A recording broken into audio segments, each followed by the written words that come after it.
we thought as a team that it would be really, really beneficial for us to talk about some healthcare practices, but more self-care practices for people who do community health work, for people who do community work in general, as people call it, heart work. And that because it's called heart work, or, as some people call it, the helping syndrome, little joke, but it's really important for us to learn self-care practices and learn how to decompress and learn how to shut the laptop off, cut the lights out, and how to really, really take care of ourselves mentally and emotionally. I was privileged to sit on a webinar with our guest today. If you look at her, she is Dr. Janan Wyatt from Yale. I wanted to welcome her and thank her for agreeing to present to us today. The presentation will be a little interactive, which is what we're hoping for. She is an associate research science at the Yale School of Medicine, Department of Psychiatry. What I liked about her is that she uses that as a social justice. She uses social justice to improve health outcomes for marginalized populations, and she eradicates racial and ethnic mental health disparities, and she implements community-focused population health approaches this in clinical practice and research. So today we're going to talk a little bit about how workforce diversity and representation allow our organizations to meet the needs of the communities that we are serving. And the importance, and this is important for us CHWs at the foundation, of culturally congruent care, culturally appropriate care. So Dr. Wyatt's going to talk a little bit more about self-care, and she's going to talk about, it's going to be interactive. There are going to be some polls, some Q&A. So I encourage you to stay engaged. We only want an hour of your time. I swear that's all we want. And we're going to get started right now. So Janan, if you're ready, then we can go on ahead and get started. All right, I will start. Good afternoon, everyone. Thank you for having me. I'm going to start sharing my screen to get us going here. I'm really excited to be in community with you, especially virtually. I think the virtual world allows us to connect with people all over. So I work for Yale, which is in Connecticut, but I live in Maryland. And so that allows me to have connections with people in different parts of our world as well. So thank you so much, Candace, for the invitation. I'm so happy to be here. The title of my talk today is Visioning for the Future, Diversifying the Workforce and Prioritizing Self-Care for Community Health Workers. And so as Candace mentioned, my talk will be twofold in the sense of understanding why diversifying the workforce is important, not only for our organizations, but for our communities, and then also how do we center self-care and really organizational care for community health workers. So I hope that this talk is relevant, and please feel free to use the chat, and I will be sure to communicate with you. So this is my message to both myself and my audience members before we start, is just to take a moment to breathe. We are going to kind of dive into some materials today, but I always just want to start with a mindful moment of how important our breath is, not only to our everyday living, but also to kind of regulating our nervous system and getting through the work that we need to get through. And in true Janan fashion, I always start my work with those who have come before me in this space. So specifically when we think about self-care, I personally think about Audre Lorde and this very small snapshot from her book of essays. And so I'll read the quote aloud. She says, "I had to examine in my dreams as well as in my immune function tests the devastating effects of overextension. Overextending is not stretching myself. I had to accept how difficult it is to monitor the difference. Necessary as cutting down on sugar. Crucial.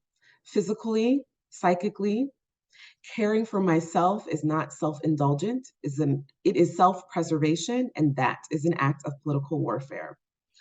Oftentimes when we hear this quote, we see or hear what is highlighted in orange here, but there's so much more to that quote that Audre Lorde shares with us. And I think it's a nice way to kind of set the foundation for our time today and really think about the difference between overextending and stretching, as well as the importance of self-care and how we talk about self-care. Right? So I just wanted to start with what I think is important in terms of language is understanding that community health workers are really our community heroes. And so some of this information might feel familiar to you, but again, I just wanted to start with putting the foundation with understanding the role of community health workers. So as a researcher, naturally, my first instinct when thinking about this work is to consult the literature, to really understand what does the science say about the contributions of community health workers and how they enhance our communities, but also the work that we do in delivering patient care. So in 2003, the Institute of Medicine recommended that community health workers start to serve as a part of healthcare teams to specifically improve the needs of underserved or marginalized communities. And really, community health workers' contributions to improving access to care. They also improve access to healthcare knowledge, as well as improve behaviors and healthcare outcomes, specifically for chronic health conditions, for underserved communities, but that also help with prevention care as well. And so I think there is a lot to say about the presence of community health workers and how they're integrated into teams. And the research and evidence also continue to show that including community health workers in determining the appropriate use of services oftentimes has a lot of positive outcomes. So if you think of investing, right, you get a positive return on your investment when community healthcare workers are integrated successfully and sustainably, two key words I want to mention there, into treatment teams.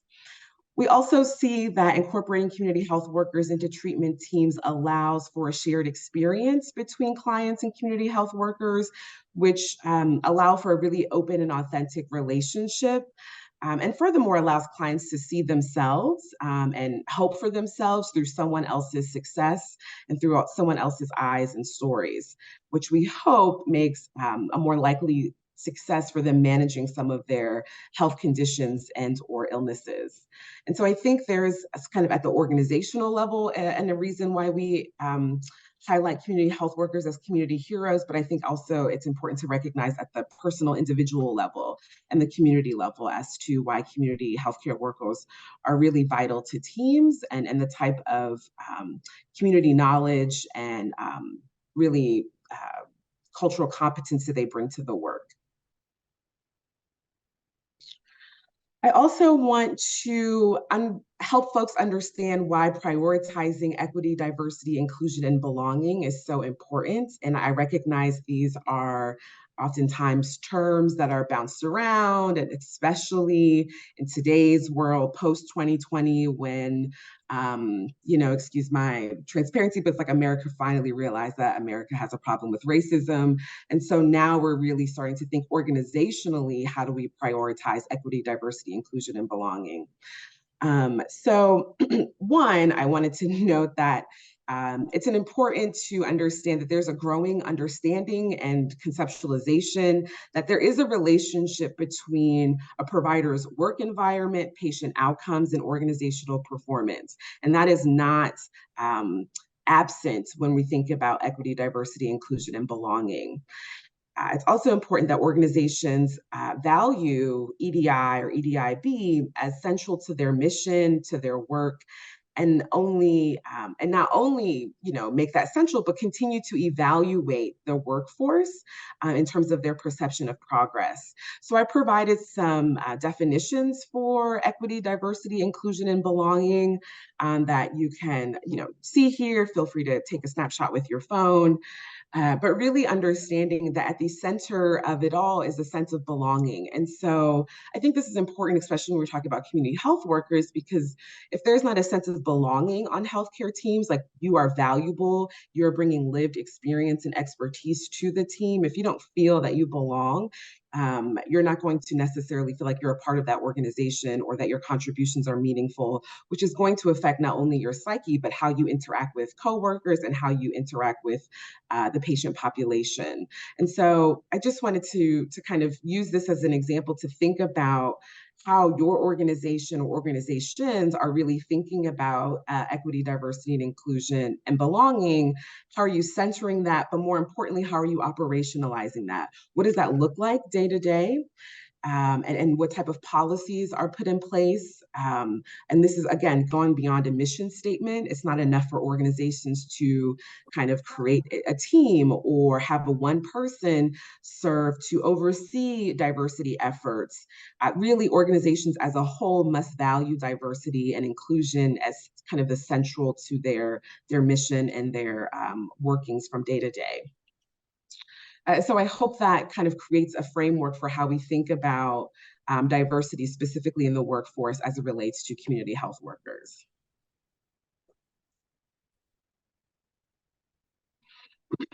So related to that, I wanted to just say that, I think I'm preaching probably to the choir, but I often say sometimes the choir needs a rehearsal, right? So we all know, or hopefully we all know, that importance in diversity is key, specifically for community health workers, but we're also thinking about equity too. So overall, why are we talking about this? Well, it's helpful to understand that if we have diversity in our workforce, specifically for community health workers, and really across the healthcare team, that allows us to better understand, relate, and quite honestly serve the populations we are working for, and really thinking about diversity and all of its glory, right? We're not just talking about race and gender, but race, gender, ethnicity, SES, language, ability status, immigration status, and the list goes on. I'm a huge proponent of intersectional theory and intersectional approaches, but this is a different talk for a different day. But oftentimes, we come into the idea of how do we understand diversity, equity, and really being inclusive in our policies and practices. A lot of the research related to the diversity of the workforce has focused on onboarding folks who are marginalized communities to better serve other marginalized communities. And what we know from that work is that several studies continue to report that there are significant improvements in patients or participants' chronic disease prevention and self-management outcomes, which I think is really key. As a nation, we are continuing to grapple with health equity and as well as healthcare costs and healthcare quality. And I think if we continue to put our dollar on diversity and in our healthcare force, we will have better outcomes related to health equity and decreasing health disparities or health inequities. I think community health workers also gives us a strategy to promoting community care and linkage to clinics and preventative care in a way that kind of traditional models of care don't allow for. And that's not to say traditional models of care don't have a place, but they're often insufficient when we're thinking about marginalized communities, how to reach those communities and how to keep those communities engaged. And lastly, community health workers often operate with a culturally grounded or culturally aligned sense of care and thinking about interfacing with patient populations and those in the communities, quite frankly, because they're from those communities, they speak the language of those communities, they're familiar with how to walk and talk and navigate those communities, again, oftentimes in a way in which traditional healthcare doesn't allow us to really think about or doesn't really give us an opportunity to think about. And so when we want to ensure that we're offering culturally competent services and have culturally aligned practices, community health workers play a critical role in liaising between the system and the person. And I think that's a kind of a key takeaway. And even with that, community health workers often are underutilized or undervalued in healthcare systems. I'm sure that is not the case for this organization and folks who are on this call, but that is something that we as a kind of global organization are constantly faced with. So I've talked a little bit about diversifying the workforce. And so I'm going to shift now into, okay, now that we know that diversifying the workforce is not only important for organizations, it's important for communities, it's important for people to feel valued and belonged. It's also important to think about organizational and self-care. And I'm sure when you probably first heard about this talk, when like, oh, let's talk about self-care, Oftentimes in the conversations about self-care, the responsibility is on the one person to take care of themselves. And I'm going to shake the table a little bit and say, yes, and yes, it's my personal responsibility, but it's also my organization that I work for also has some ownership and responsibility in this. And I hope that I can make the case for that. So one way to think about this is that we often know that in healthcare, right? And if you are a healthcare provider or team member, you are exposed to trauma and you're exposed to lots of different things through storytelling and facilitating sessions and helping people get to their appointments. You're often bombarded or weighed down by some trauma or heaviness that people are going through or patients are going through as they're living their lives. And we know research over and over and over shows us that that exposure to trauma creates a risk for healthcare workers, for sure. And so oftentimes what that leads to is compassion fatigue. So I'm not just talking about you're tired at the end of the day of your workday. I'm really talking about your ability and your capacity to hold space, both physically, emotionally, intellectually, for people you are serving and caring for. And if your capacity is lowered, you are not operating at your optimal level in your role as a provider or a health worker. And so that is going to minimize the efforts that you're putting forth in connecting with people and providing services. So if we have a system that we're continuing to work in that doesn't allow for rest and restoration, so to speak, we are oftentimes going to express or deal with compassion fatigue or just straight out being burnt out, which I've been there for sure, especially in my role as a psychologist and providing care for people. So it's important to think about, your own capacity and what you are showing up with. And if you, I hope people like memes. You'll see a few here, I'll admit. So what can we do about that heaviness that we walk away with when we're working with folks in the community that are facing multiple health issues and navigating multiple priorities? Oftentimes we think about, okay, so what are my options, right? And this meme, as you see, recognizes that we can't throw things at people, even though they might stress us out. So that's, fortunate and unfortunate, right? Like maybe that's a way for us to manage our anger and stress. However, that's really not the option I want people to walk away with. I hope that I can provide more options. One of those options would be self-care. Now, I also recognize that just like EDI, equity, diversity, inclusion, and belonging, self-care has also taken on a buzzword of its own, specifically in pop culture and how we think about what's happened in the last 3 years. We are still living through a pandemic. And so, especially at the height of the pandemic, self-care was something that folks really, really talked about. And so I like this meme here because it says, no one knows what it means, but it's provocative and it gets the people going. And so that's true, but I hope that I can actually provide some definitions here. So what is self-care? So before I do so, I want you to kind of think about some things as we move through this phase of the presentation. 3 questions that I want you to ponder as we go through the material. The first being, do you remember the first time you learned about self-care? Who or where did you learn it from? And have the messages you received about self-care changed over time? And I use these questions to kind of ground me in my self-care, not only personal practice, but also my self-care research that I engage in and talks and consultations that I do with companies about self-care practices for organizations. So these are things I like to think about often, or these are questions I like to think about often. And I hope that you can also think about them.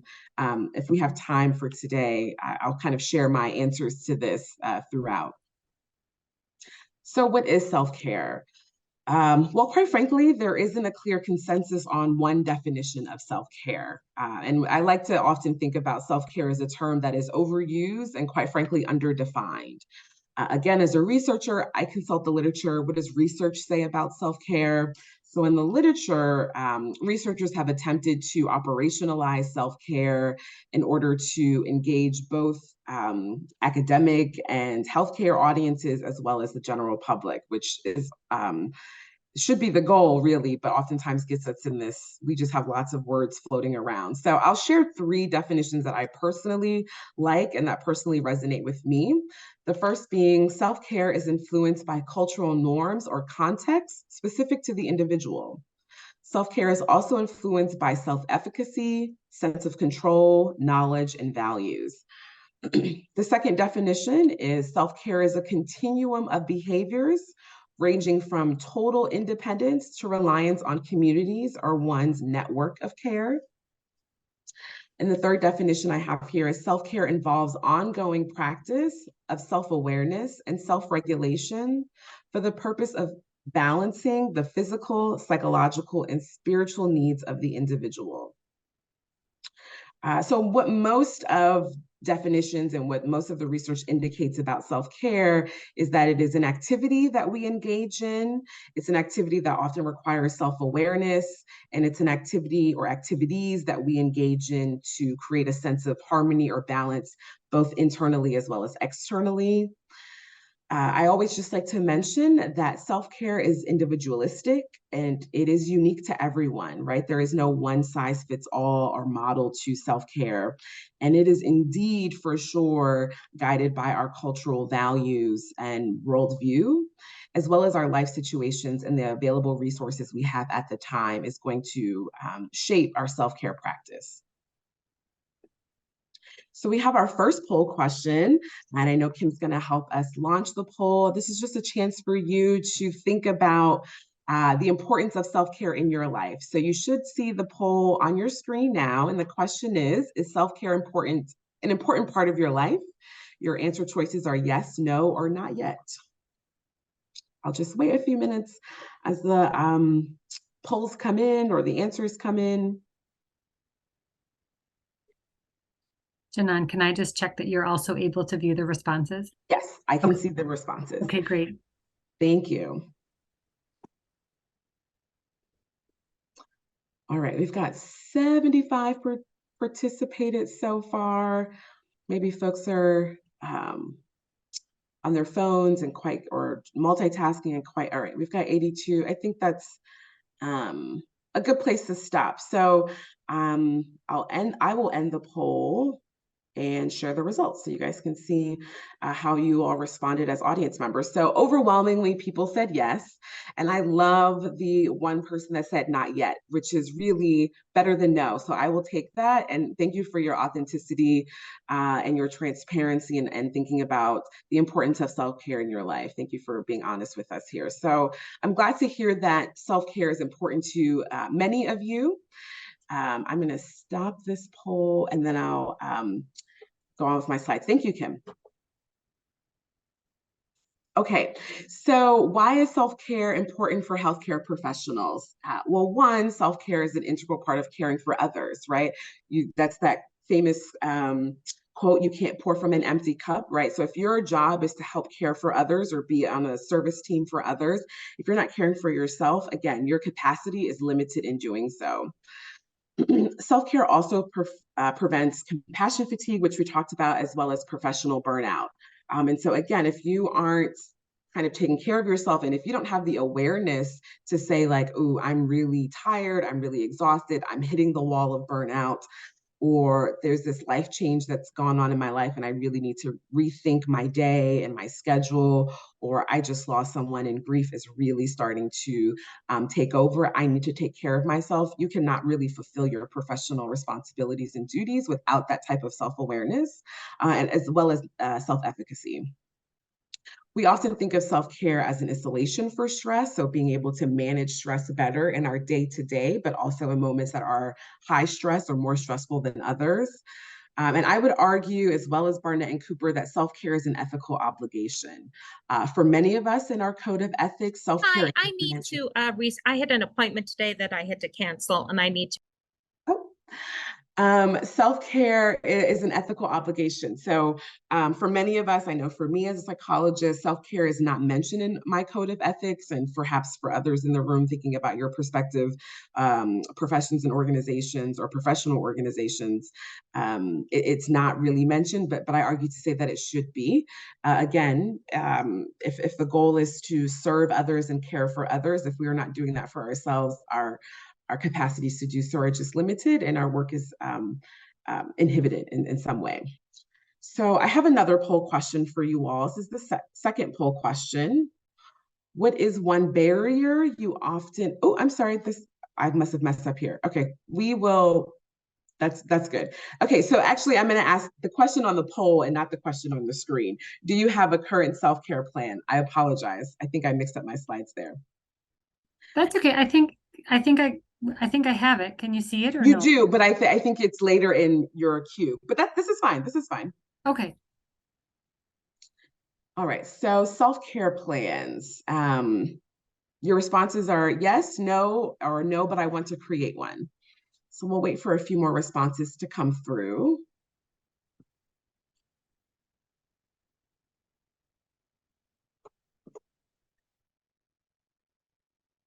All right.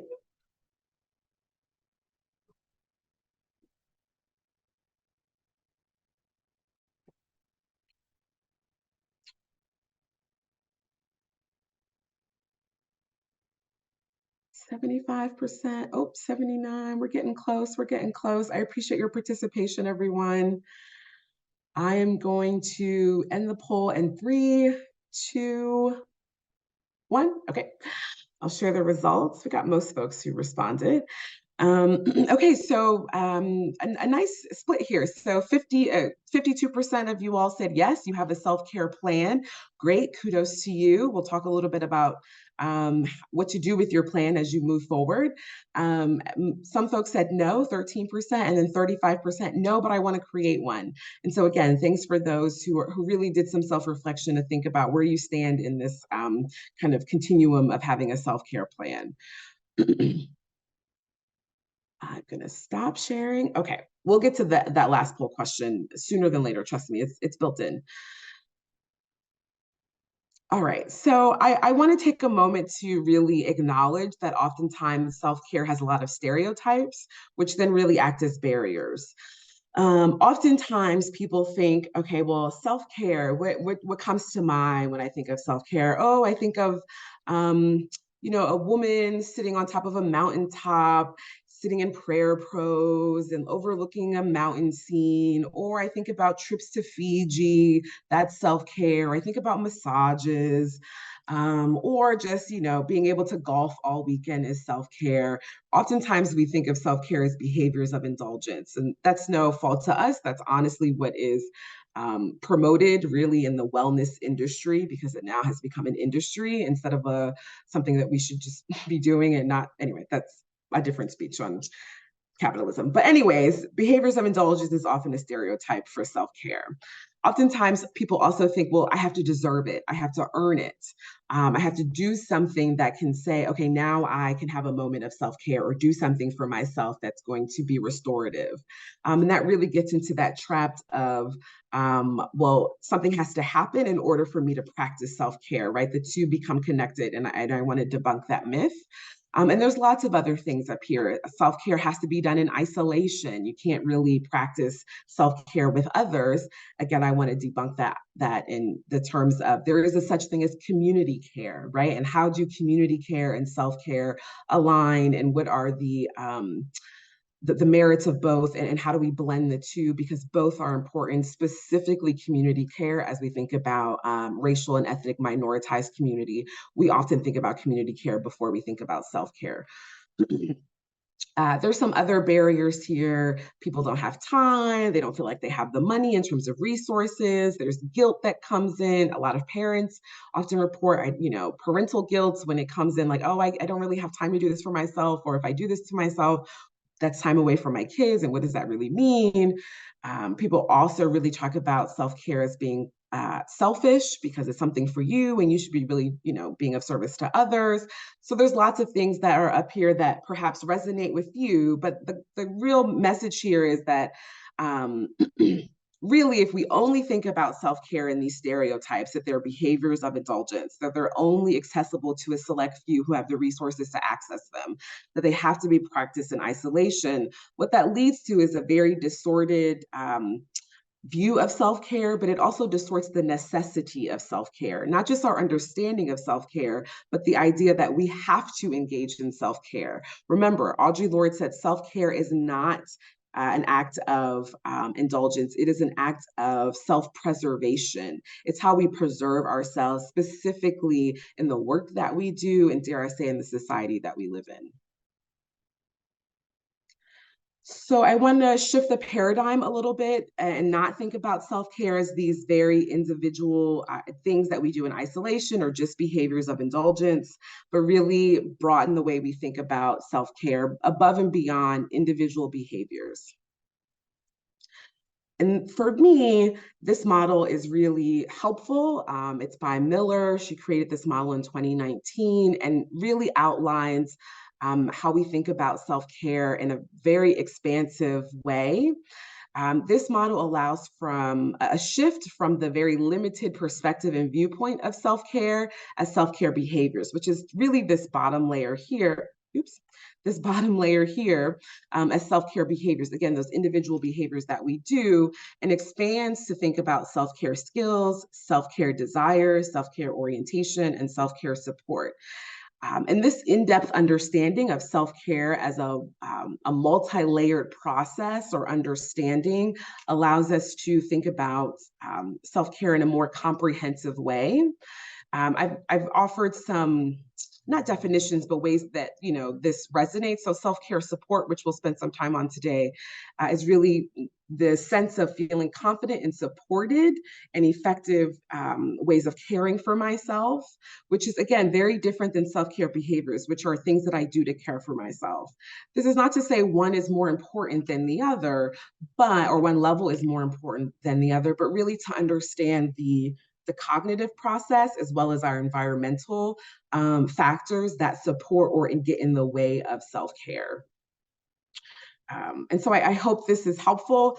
Oftentimes when I present, I actually go through all levels of this and talk about them quite in depth, but today I'm going to focus on the first and last, so self-care behaviors and self-care support. And I'll go to self-care support because this really, for me, highlights organizational care. And if we are bringing people, especially more diverse communities, into our organizations, we have to realize that not one way of thinking of self-care is going to be sufficient. So self-care support is the notion that I feel confident, supported, and effective to care for myself. It takes into account that there are external factors that influence the practice and engagement of self-care, such as the organization you work for, right? And so this is where I say the onus is not just on the person and to engage in self-care practices, but do you work for an organization that encourages this or allows this? Or are you able to speak very authentically about the need to take care of yourself? Or is that something that is shunned or hushed, or, yeah, you can take care of yourself, but please, fill out this paperwork first, or make sure that this person gets the services that they need first. Oftentimes we have working assumptions about self-care that influence our level of self-care support.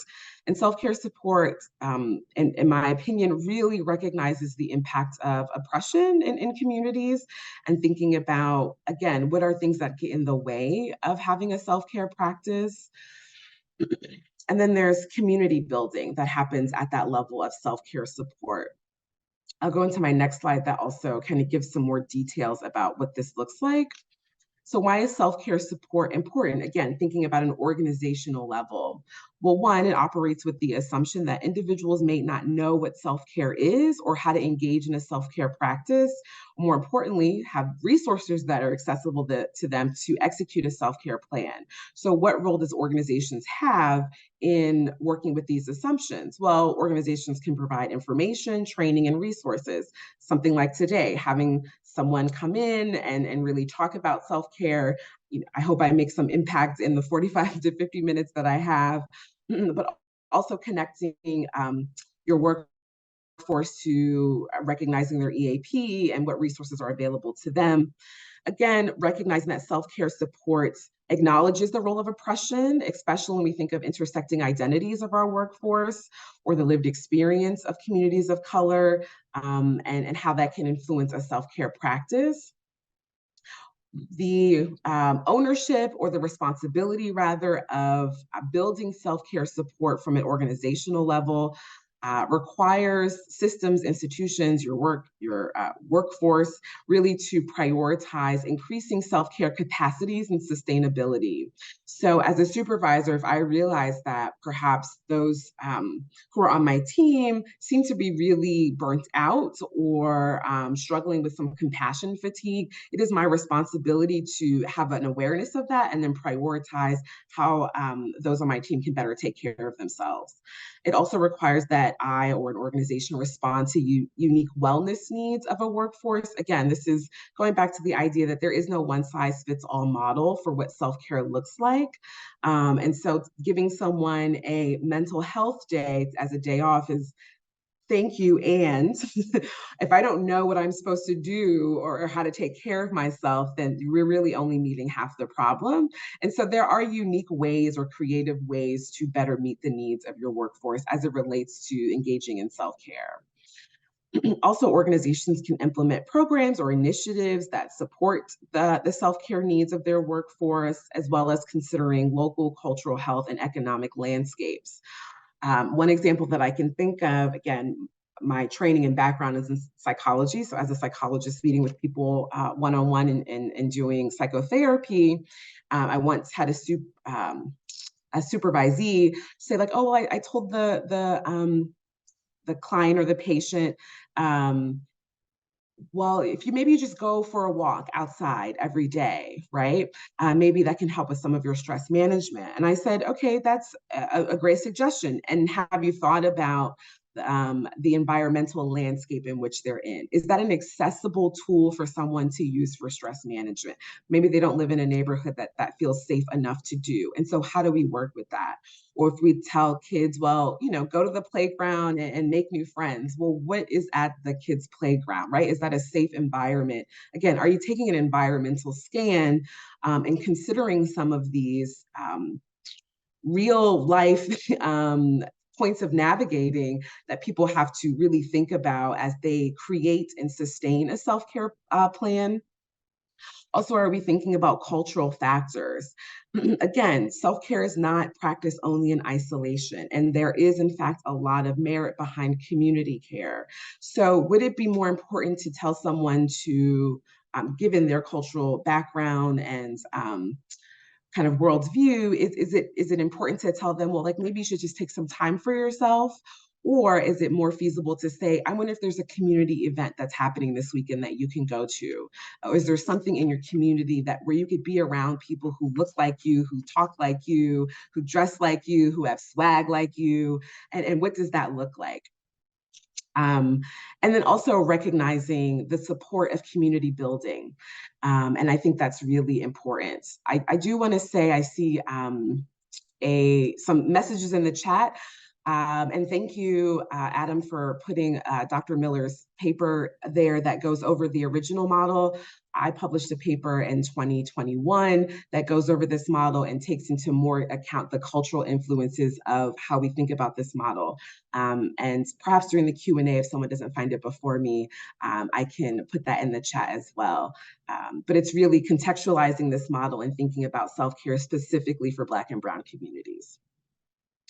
All right, I'm multitasking, as you can see, and trying to talk really fast because I recognize our time. Okay, so I do want to acknowledge, again, there's lots of layers to this model. I will go to the last because this is oftentimes what we think about the most when we think about self-care as these individual behaviors. And that is a part of a self-care practice. It's just not the only part. So oftentimes you think of what are some things that I can do for myself. I like to think of self-care behaviors that are part of a plan that can be initiated, practiced, and sustained. And those are important because if you just go on a walk whenever you feel stressed, then that's not really going to manage your stress in a way that's preventative or proactive. And so self-care behaviors require processes and structures that are in place to help you implement and execute your plan. It can depend on available resources. It might also require researching other resources or figuring out what other resources are available to you to put your self-care plan into action. I also want to acknowledge that self-care behaviors have to take care of your whole self. And I like to think of the dimensions of wellness, right? The 8 dimensions of wellness. Are we taking care of our physical self, emotional self, occupational self, spiritual self, financial self? I'm missing 3, but I think you get the picture there. So taking care of your whole self is really, really important. Self-care behaviors might look different than, again, what is often advertised in the wellness community or wellness propaganda. And we want to really make sure that we're understanding that self-care is really beyond and above just behaviors of coping. They include behaviors of coping, but it's so much more than that. Okay, I'm going to say, let's launch the 3rd poll question, which I have a feeling is different than the one that I have on here because I probably mixed them up. So Kim, yes, okay. How effective are your current self-care practices? Again, thinking about what I just mentioned as self-care, thinking about behaviors of self-care as well as the organizations that you're embedded in and how they talk or promote or inhibit self-care. Do you think your current practices are actually effective? So effective or not effective? And I'll give people a second to vote.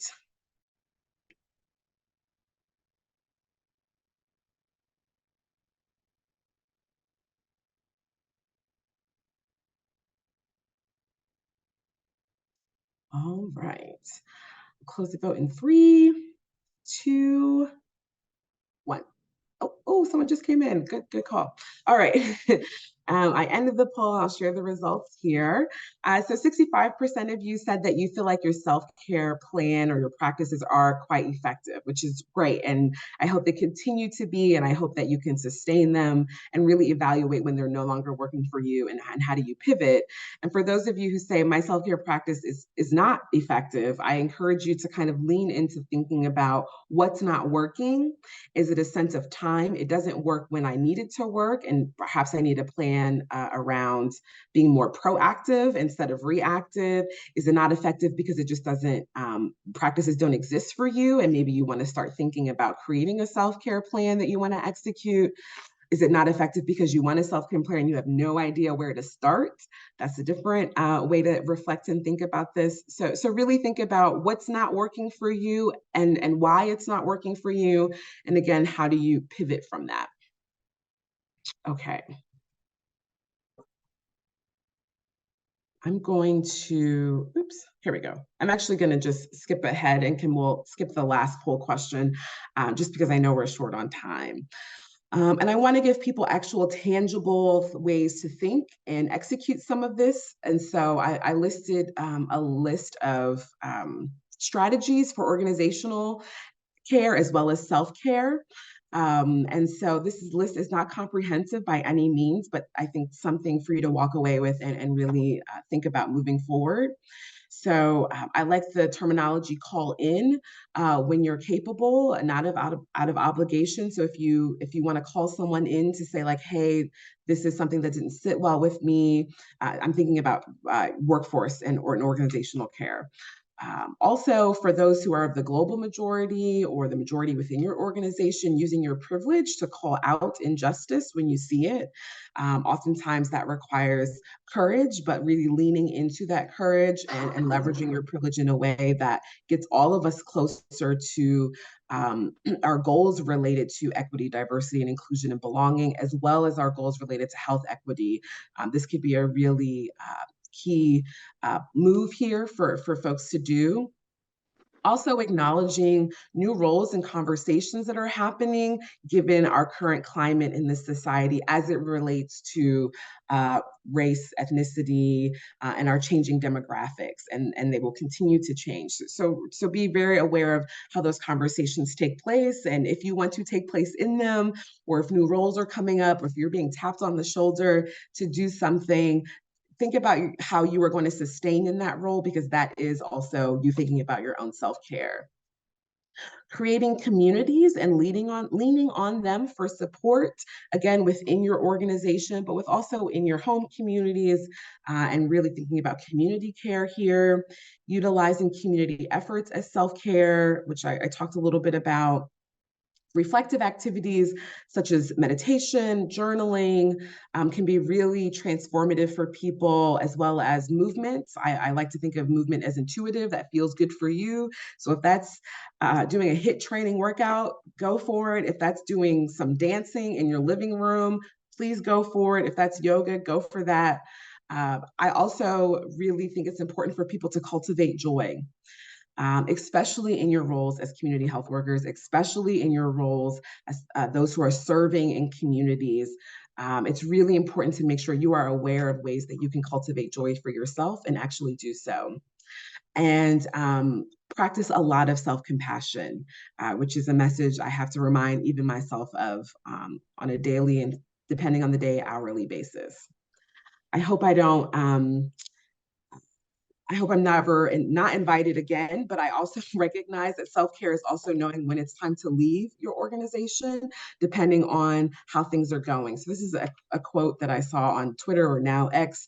I'm supposed to believe that highly educated white millennial colleagues don't know when they weaponize whiteness, that it's not a conscious decision, because that lack of self-awareness means they should be out of work, not that I should sit through equity slides with them, right? So when we're thinking about equity and organizational care, we have to recognize the rooms that we're in, specifically if we are a part of a minoritized or marginalized community, and when we should be exiting or re-entering those communities for our own sense of peace, well-being, and balance. For those of you who have a self-care plan or want to create a self-care plan, these are questions that I'll leave you with as you evaluate your self-care plan. I think you have to evaluate and plan often. Again, what worked for you 6 months ago just simply might not work for you anymore if it's a self-care strategy, or might not be accessible to you anymore. For those of you who like to do like walks, right? Like during the spring and summer, that's great. During the winter, not so much. I mean, and if you do it, kudos to you. I personally don't like the cold, so I'm not going to walk when it's 20 degrees outside. But thinking about how you shift or pivot from a current plan or practice that was once accessible, and how you continue to maintain your self-care plan over time. There will undoubtedly be barriers, because that's just a part of life. And really the goal here is how to best navigate these barriers so that your wellness is still prioritized. And I start to kind of wind down. I know Candace knows this about me, because I believe she's seen at least one of my presentations before, where I talk a lot about the role of Black feminism in self-care. That's kind of one of the ideologies that I was trained under, is Black feminist theory. And I often like to just remind myself and others that Black feminism as a theory and a philosophy taught me a lot about self-care. There are a few things here. One, to honor my wholeness. Again, taking care of my whole self, if we're thinking about the 8 dimensions of wellness, is really critical for my well-being. Creating space for myself and others to be their authentic selves. I tend not to use the word creating safe spaces, because safety is not something I can actually control, but I want to create liberated spaces where people feel liberated and free to be themselves, to be their authentic selves, to use the voice that they want to use, and to show up kind of fully and wholly, and knowing that that will be valued. I also require a lot of remembering for myself to offer myself grace and rest, and know that I have a lot of embodied knowledge. Oftentimes we seek knowledge outside of us, but I really think Black feminist theory tells us to go inward and think about the embodied knowledge that we have, that is often linked to ancestral wisdom about how to take care of yourself, how to restore, how to keep wellness as the priority. So I'll end with this, to remember that, one, we are all trying our best, and that some of us weren't taught how to take care of ourselves. I'm one of those people. That was not something that was a conversation at the dinner table growing up. What is self-care? Nor are some of us taught how to take care of our whole selves. Other times, many of us are coming from other-oriented ways of thinking. So we're thinking about the other instead of thinking about ourselves. And I think cultural context plays a big part there. And just to remember that a dose of self-compassion goes a long way. And so please give yourself grace and compassion in your self-care journey. And it is a journey, and you'll kind of continue to come back to it and evaluate it and make a new plan and reflect. And that is a part of the process for sure. Thank you all so much for your participation and your time and kind of being here with me in this space. I'll definitely leave time for Q&A or comments for us to have a conversation. This is a tweet here by Solange Knowles, which is a reminder to us to create our own communities, build your own institutions, give your friends awards, award yourself, and be the gold you want to hold, my G's. Thank you so, so much. That's my email address if you want to reach out. I welcome that. That's actually how I met Candace. She just reached out. So thank you, Candace, for this opportunity to meet with your group. I'm greatly appreciative, and I will stop there.